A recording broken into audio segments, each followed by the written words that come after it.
बिस्मिल्लाहिर्रहमानिर्रहीम। अल्लाह ताला के फ़ज़ल करम और शुक्र के बाद आज की गुफ्तगू का आगाज़ करते हैं। मैं हूं काशिफ़ अहमद, आपकी खिदमत में आम आदमी की बात के साथ हाज़िर। इमरान खान के ख़िलाफ़ एक बड़े केस का आगाज़ होने जा रहा है। एक बड़ी कोशिश इमरान खान के ख़िलाफ़ सीक्रेट एक्ट लागू करने की कोशिश, इमरान खान के ख़िलाफ़ जो है वो आर्टिकल 6 लगाने की कोशिश है। बहुत बड़ी कोशिश है, माफियाज पीछे हटने को तैयार नहीं है। एक बहुत बड़ी कोशिश है, मेन हम बात करेंगे उसी कोशिश के हवाले से। लेकिन इससे पहले दो तीन छोटी छोटी खबरें हैं, उनके हवाले से बात करते हैं। सबसे पहले नवाज शरीफ और शहबाज शरीफ के दरमियान टेलीफोनिक गुफ्तगू हुई, थोड़ी सी गर्मा गर्मी भी हुई और कुछ नए टास्क दे दिए गए। अब ये पार्टी लंदन की पार्टी बन चुकी है। जैसे अल्ताफ़ हुसैन लंदन से बैठकर पार्टी को चलाते थे, एमक्यू को चलाते थे, ऐसे ही ये शरीफ ख़ानदान अब लंदन में ही बैठेगा और वहीं से पार्टी चलाएगा। नए नए कपड़े पहनेंगे, ब्रांड पहनेंगे, टीवी के ऊपर आएंगे, प्रेस कॉन्फ्रेंस करेंगे, पार्टी को हदायत देंगे और ऐसे टाइम टाइम फिनिश हो जाएगा। और तो कोई चीज़ रही नहीं। मंसूर अली ख़ान ने जैसे कहा कि अब इस पार्टी का नाम मुस्लिम लीग राना कर देना चाहिए, क्योंकि जो काम भी हैं वो राना साहब ही कर रहे हैं, राना साहब के पास सारी जिम्मेदारियाँ हैं। तो अब इस पार्टी की हैसियत यही है, इनकी कोशिश यही है कि किसी तरह ब्लैकमेल करके मामलात को दबाकर, मामलात को इंतशार की तरफ ले जाकर ये अपना इक़्तिदार लंबा कर सकें, क्योंकि पॉलिटिकल कैपिटल तो अब इनके पास रहा नहीं। अवाम इनसे तंग आ चुकी है, अवाम इनको जान चुकी है। तो ये इनकी टोटल हैसियत है, अब इनके पास कुछ नहीं बचा। दूसरी बड़ी खबर जो है वो शेख रशीद के हवाले से है। शेख रशीद को बरी कर दिया गया। आज इस्लामाबाद की जो डिस्ट्रिक्ट अदालत थी उसने शेख रशीद और उनके भतीजे शेख राशिद को, आपको याद होगा कि मस्जिद नबवी का वाक़या था, उसमें जो है मुस्लिम लीग नून का एक वफ़द वहाँ गया था, पाकिस्तानी हुकूमत का, इम्पोर्टेड हुकूमत का एक वफ़द वहाँ गया था और कुछ नारेबाजी हुई थी। कुछ लोगों को गिरफ़्तार किया गया और उनको सज़ा भी हुई, फिर बाद में उनकी सज़ा माफ़ कर दी गई। मौजूदा इंतज़ामिया ने वो सज़ा माफ़ करवाई थी, तो बड़ी उनकी जो है वाह हुई इस मामले के ऊपर। तो उस केस में शेख रशीद और उनके भतीजे शेख राशिद का नाम भी आया था, इनके खिलाफ मुकदमा दर्ज किया गया था। और शेख राशिद को एयरपोर्ट से वापस उतरते हुए, क्योंकि शेख राशिद वहाँ मौजूद थे जब ये सारा वाक़या हुआ था, तो गिरफ़्तार किया गया था, फिर वो उसमें ज़मानत पे रहा हो गए। तो आज केस ख़त्म कर दिया गया, उनको बरी कर दिया गया। यानी अदालत ने कहा है कि इस सारे केस में इन दोनों का कोई कसूर नहीं था। एक खैर शेख रशीद साहब के लिए एक बड़ी खबर थी, एक सानवी खबर थी, इसके हवाले से आपको बताना था। बड़ी खबर जो है वो इमरान खान के हवाले से ही है। अब देखें कि इमरान खान जीत चुके हैं, इसमें कोई शक नहीं है। माफियाज हार चुके हैं, इसमें भी कोई शक नहीं। पूरा सिस्टम मिलकर इमरान खान के खिलाफ खड़ा था और इमरान डट कर खड़ा था, इसमें भी कोई शक नहीं है।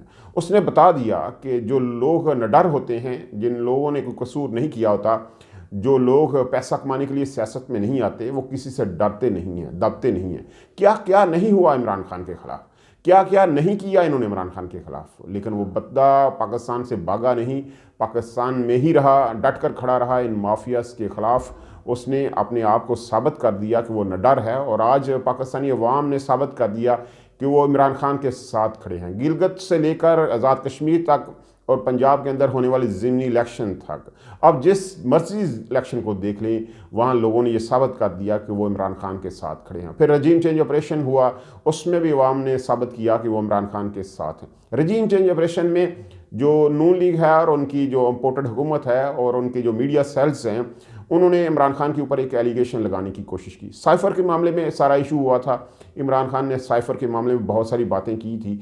तो यहाँ पे उन्होंने ये कोशिश की कि इमरान खान के ऊपर सीक्रेट एक्ट लागू किया जा सके, आर्टिकल 6 लगाया जा सके। बहुत ज़्यादा बातें हुई, लेकिन किसी ने जुर्रत ना की। बहुत दफ़ा ख्वाजा आसिफ ने, ख्वाजा साद रफ़ीक और इस जैसे दूसरे लोगों ने ये बात की कि इमरान खान के ऊपर सीक्रेट एक्ट लगाना चाहिए, आर्टिकल 6 लगाना चाहिए। इन्होंने बहुत सारे अंदरूनी जो मुल्की सलामती के इश्यूज़ होते हैं वो पब्लिक में किए हैं, इसलिए इनके ऊपर ये चीज़ें लगती हैं। लेकिन किसी में जुर्रत ना हुई कि कोई आगे बढ़े और अवाम के साथ टकराए, क्योंकि सिर्फ इमरान खान के साथ नहीं टकराना, अवाम के साथ टकराना है। तो कौन है जो अपने गले के अंदर घंटी बांधे और इमरान खान की तरफ जाए? खैर किसी ने ना किया। अब एक दफ़ा फिर ये कोशिश कर रहे हैं। अब इन्हें लगता है कि ये हार चुके हैं, इनके पास पॉलिटिकल कैपिटल नहीं है, कोई और रास्ता इनके पास नहीं है।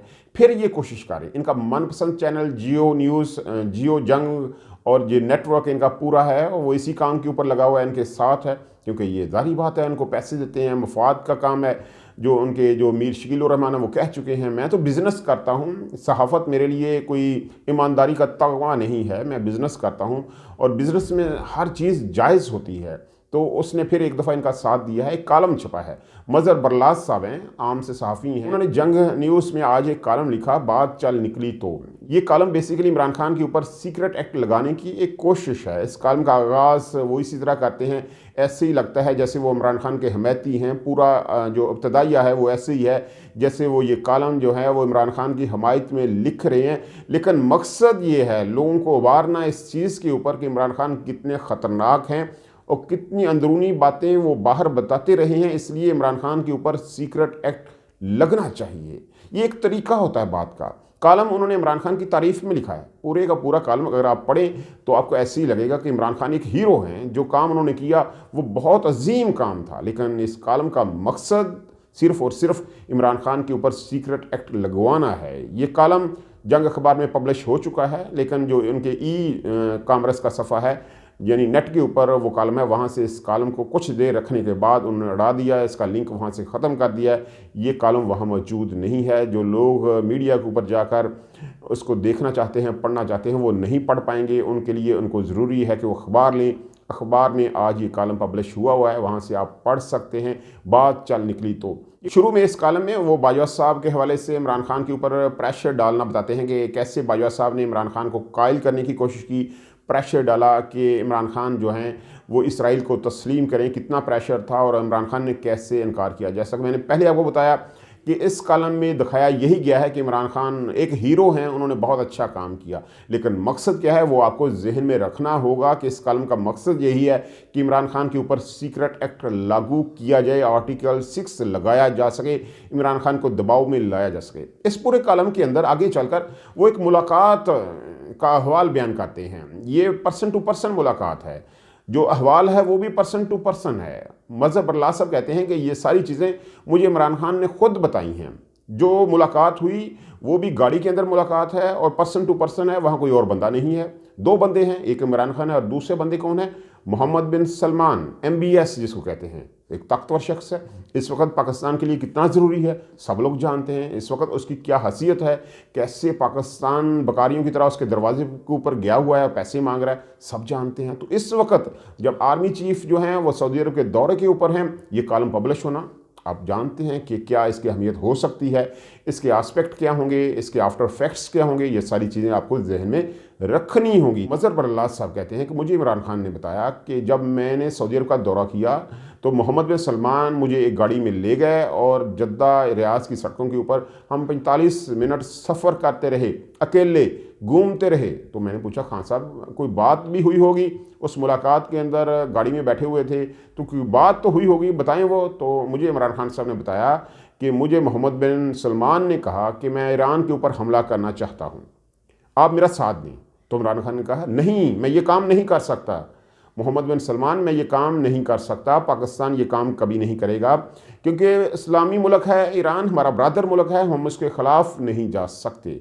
और अगर पाकिस्तान ने आपकी किसी भी किस्म की हमायत की तो, सपोर्ट की तो पाकिस्तान के अंदर इंतशार हो जाएगा, शिया सुन्नी फसाद फूट पड़ेंगे और पाकिस्तान मुतासर होगा, मैं ये काम नहीं कर सकता। अब मोहम्मद बिन सलमान ने कहा फिर आप क्या कर सकते हैं? तो इमरान खान ने कहा मैं आपकी सुलह करवा सकता हूँ, मैं ईरान के साथ बात कर सकता हूँ, मैं उनके पास जाऊँगा और आप दोनों की सुलह करवा दूँगा, इस तरह मुस्लिम ममालिक आपस में इकट्ठे हो जाएंगे। तो मोहम्मद बिन सलमान ने कहा ठीक है। इमरान खान ने उसके बाद ईरान का दौरा किया और कायल किया ईरानी क़यादत को कि वो बातचीत करे, और बातचीत हुई, मामला सेट हो गया। यानी इमरान खान एक हीरो हैं, दो मुल्कों के दरमियान उन्होंने सुलह करवा दी, एक बहुत बड़े हीरो।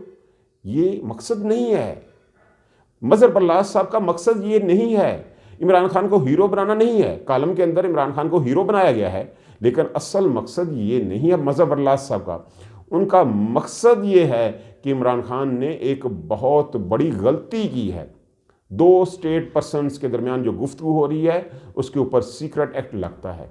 इमरान खान ने दो स्टेट पर्सन के दरमियान जो गुफ्तगू थी वो पब्लिश कर दी, एक सहाफ़ी को बता दी, और उस सहाफ़ी ने उस वक़्त जब आर्मी चीफ सऊदी अरब के दौरे के ऊपर हैं वो गुफ्तगू के ऊपर कॉलम लिख दिया, अवाम को बता दी। अब सहाफ़ी का काम तो यही है, उसको जो खबर मिलनी है उसने पब्लिश कर देनी है। अब बात आ रही है इमरान खान के ऊपर और मोहम्मद बिन सलमान के ऊपर, क्योंकि उस गाड़ी के अंदर दो ही बंदे थे, या इमरान खान थे या मोहम्मद बिन सलमान थे, या मोहम्मद बिन सलमान इस गुफ्तगू की तस्दीक कर सकते हैं या इमरान खान कर सकते हैं, जो कि वो कर चुके हैं बकौल मजहर बरलास साहब के, कि इमरान खान ने उन्हें यह बताया है। अब बात सारी मजहर बरलास साहब और इमरान खान के ऊपर है, और इमरान खान के ऊपर सीक्रेट एक्ट लग सकता है। ये है असल कहानी। ये लोग अपनी आखिरी हद को छू रहे हैं, ये कभी नहीं झुकेंगे, ये कभी हार नहीं मानेंगे, ये पूरी कोशिश करेंगे। पूरा सिस्टम इनके साथ है, पूरा सिस्टम इनके साथ है। आप देखिएगा, ये कॉलम जो है इंटरनेट से हट चुका है, लेकिन अखबार में मौजूद है। ये कॉलम आगे बढ़ेगा, इसके ऊपर लोग बात करेंगे, उनके बहुत सारे सहाफ़ी इसके ऊपर विलाग करेंगे, इस बात को फैलाया जाएगा, आर्मी चीफ तक लेकर जाया जाएगा, अदालतों तक लेकर जाया जाएगा। बहुत सारी चीज़ें आने वाले दिनों में आपको इस कॉलम के हवाले से बहुत सारी अपडेट्स सुनने को मिलेंगी, देखने को मिलेंगी। ये इमरान खान को दबाव में लाने की कोशिश करेंगे, और बेवकूफ़ लोग हैं ये, अभी तक इमरान खान को जाने नहीं हैं। इमरान खान किसी के दबाव में नहीं आएगा, वो टक्कर का आदमी है, वो फैसला कर चुका है, वो आपसे हार नहीं मानेगा। वो पाकिस्तान के लोगों की आज़ादी के लिए लड़ रहा है आपसे, वो कभी नहीं हार मानेगा। हार आपको ही माननी पड़ेगी, अवाम को उनका हक़ आपको देना पड़ेगा। यही होगा इंशाअल्लाह, ऐसे ही होगा। अल्लाह ताला आपको आसानियाँ दे, आसानियाँ तकसीम करने का हौसला दे। आपकी मोहब्बतों का बहुत शुक्रिया।